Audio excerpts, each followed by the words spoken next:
pecandu alkohol. Yang ketiga, pria yang suka mengkonsumsi makanan yang mengandung zat karsinogen atau berpengawet. Yang tadi saya bilang, boraks, penicinan, dan makan makanan instan. Yang keempat, pria yang sering terkena paparan radiasi handphone. Nah, ini juga tidak baik. Nah, ini gejala dini dan memerah. Yang kedua, adanya benjolan di bagian payudara. Yang ketiga, keluar cairan dari puting, berdarah dari puting. Yang keempat, adanya perubahan bentuk atau tekstur pada puting payudara. Yang kelima, adanya bintik-bintik dan kutil-kutil di kulit payudara. Yang keenam, rasa gatal yang amat sangat di bagian luar payudara dan di bagian dalam payudara. Nah, ini kita lihat payudaranya ini masih mulus, tapi sudah keras dan membengkak. Ini belum merasakan sakit, belum merasakan nyeri. Namun apabila tidak segera ditangani, dia akan menjadi seperti ini, merah, kemudian dia bisa bersisik-sisik seperti ini. Nah, ini payudaranya sudah berdarah-darah. Nah, ini lagi payudaranya sudah busuk. Bahkan saking baunya ini tetangganya bisa mencium bau busuk dari payudaranya. Nah, ini adalah laki-laki. Ini laki-laki yang terkena kanker payudara. Nah, ini yang sudah disertai lagi dengan kelenjar getah bening. Nah, kelenjar getah bening ini adalah benjolan yang tumbuh di antara ketiak dan payudara. Dia bisa menjalar ke depan atau juga ke belakang seperti ini, habis umurnya. Nah, ini adalah operasi pengangkatan payudara. Nah, saya beritahu operasi ini dia tidak menjamin kesembuhan karena dia hanya mengangkat bagian luarnya saja, tidak mematikan sel kanker dalam tubuhnya. Dia masih bisa berpindah ke bagian tubuh lainnya atau di payudara di sebelah melalui pembuluh darah atau yang kita sebut dengan metastasis tadi. Cara mendeteksi kanker di payudara itu ada dengan 3 cara. Yang pertama itu ada mamografi, kemudian yang kedua USG Mamae, dan yang ketiga itu skema sadari. Kalau mamografi dan USG Mamae ini dilakukan di rumah sakit. Kalau skema sadari ini bisa kita lakukan sendiri, artinya gratis, Ibu. Nah, ini kita lihat, ini adalah mamografi yang dilakukan di rumah sakit. Nah, nanti payudaranya akan dimasukkan di dalam alat seperti ini. Nama alatnya itu mamotes. Nah, ini setelah diperiksa hasilnya akan keluar akurat seperti ini. Nah, ini yang masih normal, ini yang sudah mulai terjangkit, dan ini yang sudah kankernya menyebar. Ini skema sadari, nanti bisa kita praktekkan di arsip sosialisasi. Nah, ini adalah beberapa kegiatan santunan kami dari yayasan, yaitu memberikan dana bantuan bagi penderita kanker dalam kategori kurang mampu.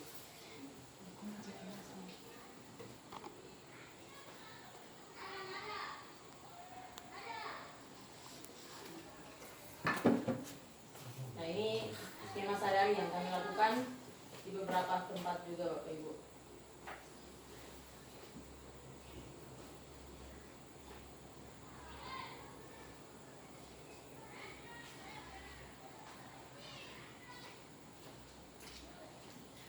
Nah, tadi kan saya sudah menjelaskan apa itu kanker, faktor pemicu, gejala hingga cara mendeteksinya. Saya ingin bertanya kepada Bapak Ibu, setuju tidak mencegah lebih baik daripada mengobati?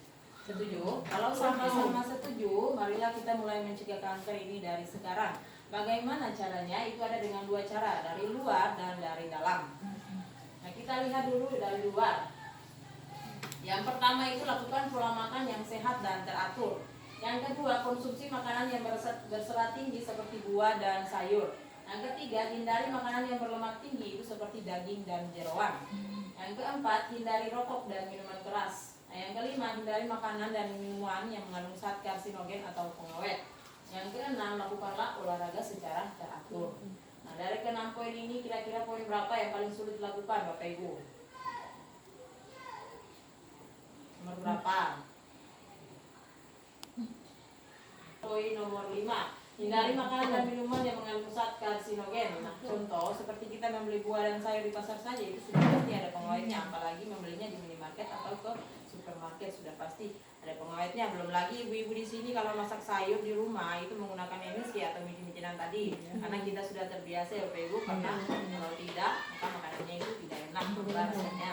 Maka dari itu kalau kita belum maksimal untuk melakukan pencegahan dari luar, kita bisa melakukan pencegahan dari dalam. Bagaimana caranya? Nah, yang pertama itu lakukanlah suntik imunisasi kekebalan tubuh. Suntiknya dilakukan 3 kali selama 3 bulan. Jadi bulan pertama suntik, bulan kedua suntik, dan bulan ketiga suntik. Nah, nama suntikannya itu HPV atau kanker serviks. Nah, Nah kisarannya itu 1.600.000 sampai 2 juta. Nah, Bapak Ibu, kalau misalnya satu kali suntik 2 juta, 3 kali suntik itu sudah berapa?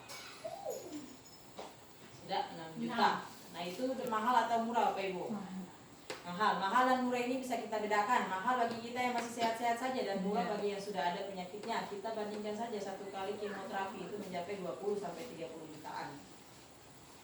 Nah, kalau masih merasa mahal, saya ada solusinya yang gratis, yaitu dengan mengkonsumsi tanaman alami yang mengandung zat anti kanker atau ribosom inactive protein. Sebelum saya lihatkan tanamannya, saya ingin kasih lihat dulu ini fungsi atau tanaman zat anti kanker tadi. Yang pertama itu memblokir pertumbuhan sel kanker. Yang kedua, menakutkan perkembangan sel kanker.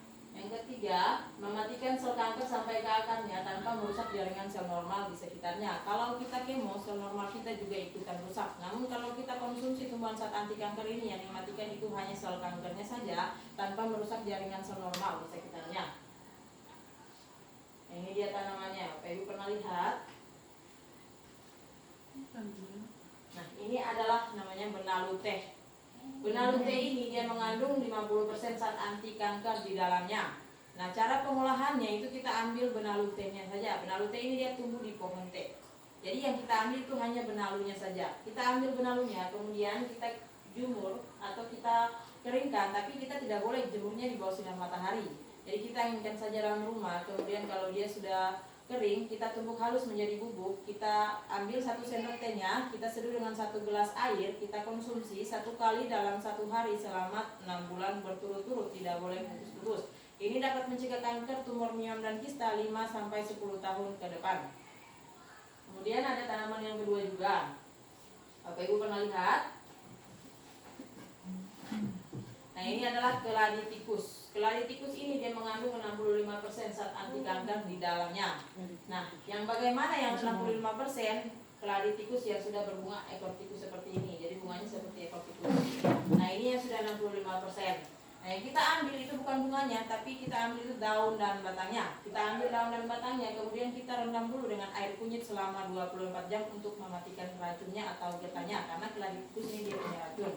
Setelah kita rendam, kemudian kita ambil segenggam, kita jemur lagi. Kita anginkan saja dalam rumah sampai dia kering. Kemudian kita tumbuk lagi menjadi bubuk. Kita ambil 1 sendok tehnya, kita seduh dengan 1 gelas air. Kita konsumsi 1 kali dalam 1 hari selama 6 bulan berturut-turut. Tidak boleh putus-putus. Nah, ini tanaman yang ketiga. Ada yang pernah lihat Bapak Ibu atau tahu? Temulawak. Ini bukan temulawak, Bu. Bukan kunyit. Jadi yang kunyit begitu. Iya, ini ada bukan kunyit ya, Bu. Kalau kunyit dia kuning kan. Tapi ini kalau masyarakat di sini pernah saya di Sorong itu mereka menyebutnya dengan kunyit putih. Kunyit putih. Iya. Kunyit Putih. Ini adalah temuan dari Profesor Hendy Wijaya Kusuma, nama latinnya itu Curcuma cerearia atau yang kita sebut dengan temu putih atau masyarakat di sini bilang kunyit putih. Nah, ini dia mengandung 95% zat anti kanker di dalamnya. Nah, bagaimana cara pengolahannya? Seperti tumbuh makanya Itu kita ambil bagian tengah dari temu putih ini. Bapak Ibu terbayang bagian tengah wortel yang ada garis-garisnya. Nah, itu yang kita ambil. Jadi yang kita ambil itu hanya bagian tengah dari minyak ini. Kita ambil dari bagian tengahnya, kemudian kita iris tipis-tipis, kita keringkan. Tidak boleh di bawah sinar matahari, jadi dianginkan saja dalam rumah sampai dia kering. Setelah kering, kita tumbuk halus menjadi bubuk kopi seperti ini. Kemudian kita ambil 1 sendok tehnya, kita konsumsi 1 kali dalam 1 hari selama 3 bulan berturut-turut. Nah, Bapak Ibu ini lebih singkat lagi karena sudah 95%. Nah, perlu diingat Bapak Ibu bahwa yang sudah 95% itu yang sudah berbunga merah keunguan seperti ini. Kalau dia belum berbunga, dia belum mengandung 95% zat anti kanker.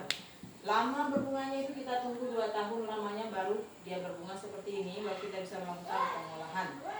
Nah, cara membedakannya dengan teman-teman serumpunya, ada juga daun kunyit yang seperti ini, temulawak juga mirip seperti ini. Maka kita lihat bagian tengah daunnya, apakah dia ungu seperti ini atau tidak. Kemudian setelah kita lihat daunnya, kita lihat lagi ungunya, apakah dia putih sampai ke dalam-dalamnya atau tidak. Karena temu putih ini dia tidak ada unsur kekuningannya, jadi dia putih sampai ke dalamnya. Itu baru disebut dengan temu putih. Kalau benalu teh dan kladitikus tadi itu hanya bisa untuk mencegah kanker, tumor miom dan kista saja. Namun temu putih ini selain dia bisa mencegah, dia bisa juga untuk mengobati yang namanya kanker, tumor miom dan kista. Bagaimana caranya? Kita tingkatkan dosisnya menjadi 3 kali 1. Jadi 1 sirupnya di pagi, di siang dan di malam hari. Jadi itu setelah diminumnya setelah makan ya Bapak Ibu. Nah, itu untuk pengobatan kanker, tumor miom dan kista. Kita tingkatkan dosis menjadi 3 kali 1. Nah selain itu temu putih ini menurut penelitian dokter dan apoteker dia banyak sekali juga manfaatnya. Ada manfaat lain dari temu putih ini selain untuk kanker, tumor miom dan kista. Nah ini seperti asam urat, masalah haid, masalah keputihan, TBC, darah tinggi, ambeien, asma, vertigo, program hamil, stroke, makronis atau nyeri lambung, diabetes, sinusitis, kolesterol, gondok, getah bening, hipertiroid dan menetralisir racun narkoba atau rokok. Bapak Ibu boleh foto, Anda tahu ketemu temu putih bisa untuk mengatasi masalah-masalah seperti ini juga, bisa untuk mencegah dan bisa untuk pengobatan. Kalau untuk pengobatan Bapak Ibu konsumsinya 3 kali 1 juga untuk masalah-masalah seperti ini.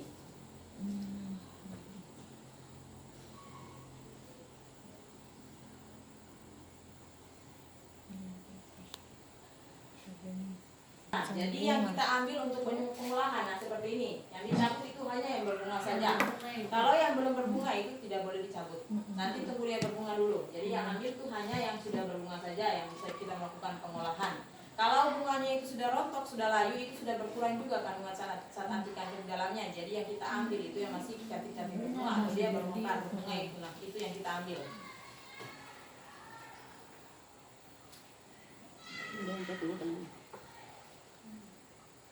Nah ini Bapak Ibu, ini ada alamat kantor cabang kami di Sorong dan ini nomor telepon koordinator saya. Boleh Bapak Ibu foto, mana tahu mau konsultasi atau mau tanya-tanya, boleh hubungi nomor yang